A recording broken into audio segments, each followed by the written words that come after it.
আল্লাহকে তো কবর কষ্ট দিতে পারে না। সব বরবাদ হয়ে গেলেও এই আমলটা আমার কাজে লেগে এর জন্য আমি নাজাত পেয়ে যাব। আমরা কি সবাই এইভাবে আমল করে নাজাত পাইতে রাজি আছি? আমরা কি মুসলিম না অমুসলিম? আমরা কি ইমানদার না বেঈমান? তাহলে বেঈমানরা যা করে এমন কাজ করা যাবে? মত্তারি গাঁজা বাং ফেন্সিডি লেইন পিং পুং পাং ডাইল বাবা সাবা এগুলো খাওয়া যাবে না।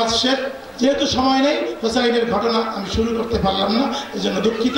যেহেতু মেহমান চলে আসছে, হযরত হোসাইনের ঘটনা আমরা অন্য কোনো সময় শুনবো ইনশাআল্লাহ। কিন্তু একটা কথা বলি, আপনারা কি চান মুসলমান হয়েও আমরা জাহান্নামে যাই? কথা কেন? এই যতটুক প্যান্ডেল বানাইছে একটু চাইয়া দেখেন কোন জায়গা খালি আছে? লোক ডাকে আনার মালিক কে? আমাদের কথা শুনতে আসে কেউ? কার কথা শুনতে আসে? সুতরাং চিন্তা কিসের? What you think? Don't think about that. আপনি কথা বলবেন আল্লাহর, কথা বলবেন রাসূলের, আমল করবেন সুন্নাতের। আপনার কথা শোনার জন্য আল্লাহ ফেরেশতা পাঠিয়ে দিবে। মুহররমের মাস, এই মাস মুসলমানের জীবনের সাথে জড়িত। এই মাসে মুহররমের 10 তারিখে কিয়ামত হবে। এই মাসের 10 তারিখে আদম আলাইহিস সালাম ক্ষমা পেয়েছে, ইউনূস আলাইহিস সালাম ক্ষমা পেয়েছে, ইউসুফ আলাইহিস সালাম ক্ষমা পেয়েছে, ইয়াকুব আলাইহিস সালাম মাফ পেয়েছে। এই মাসে আদম হাওয়ার দেখা হয়েছে।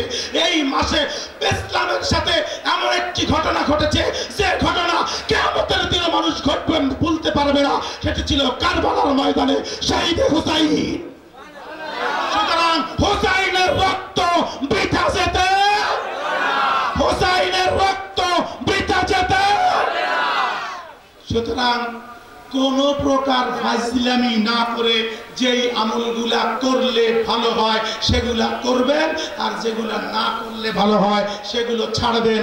তারাক্তু ফীকুম আমরাইন, যে হাদিস আমি তেলাওয়াত করেছিলাম, হাদিসের অর্থ শেষ, আমার ওয়াজ শেষ।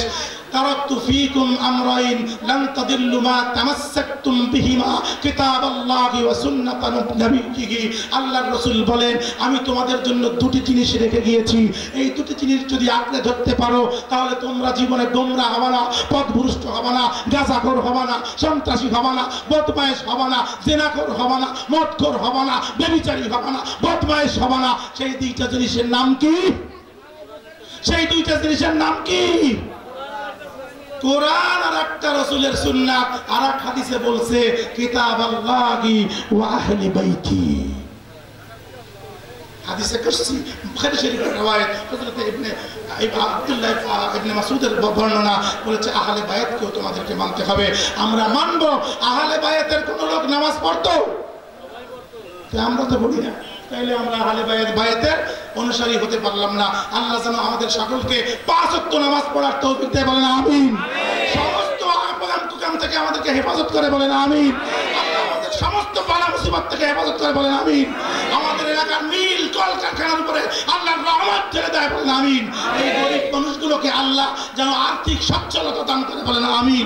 আমরা যারা অসুস্থ আছি তাদের সকলকে যেন আল্লাহ সুস্থ করে দেয়, বলেন আমিন। এই এলাকায় যারা মারা গেছে, যারা মরবে, আর যারা পিছনে গেছে, সকলের জন্য আমরা দোয়া করতেছি, আল্লাহ সবগুলি কবরকে তুমি জান্নাতের টুকরা বানায় দাও। ওয়া আখিরি দাওয়ানা আনিল হামদুলিল্লাহি রাব্বিল আলামিন। আমার উপরে যদি কষ্ট পান প্লিজ আমারে মাফ করে দিবেন। আমার ভাষা ভালো না, কথা ভালো না, তেমন কোনো জানা ঘোষণাও নাই। যতটুকু পারছি আপনাদেরকে চেষ্টা করছি বোঝানোর জন্য। আল্লাহ যেন আমাদের সবাইকে মাফ করে। আমার তৌফিক ইল্লা বিল্লাহ।